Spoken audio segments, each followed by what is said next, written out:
Es domāju, ka Latvijas iedzīvotājiem turpmāk tiks piedāvāta godīgāka attieksme, neatkarīgi no tā, kur viņi vēlas iegādāties īpašumu Rīga, Pierīga vai uz otru pusi.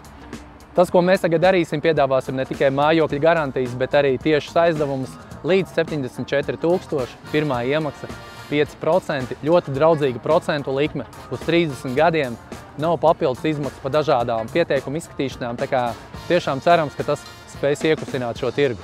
Mēs esam Dalbē. Pa kreisi no manis ir Olaine, pa labi Jelgava. Atšķirības ar šīm divām vietām, protams, ir geogrāfiskas, bet tiem, kas ir Olainē, viņiem ir ļoti plaši pieejami kriptokārtie pakalpojumi. Tie, kas dzīvo Dalbē un virzienā uz Jelgavu, viņiem šie pakalpojumi būtiski samazinās. Procentāli 80% Latvijas iedzīvotāji kriptokārtie kredīti ir izsniegti Rīgā un Pierīgā.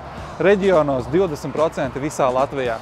Kritums ir dramatisks, un lai to risinātu, mēs šo tirgus nepilnību aizstāsim ar Altum izsniegtiem hipotekāriem kredītiem. Kopumā aptuveni 3000 mājsaimniecības ģimenes saņems šādu iespēju veidot savu dzīvi vietā, kur viņi to vēlās, nevis vietā, kur ir pieejami finanšu pakalpojumi, finanšu piedāvājumi.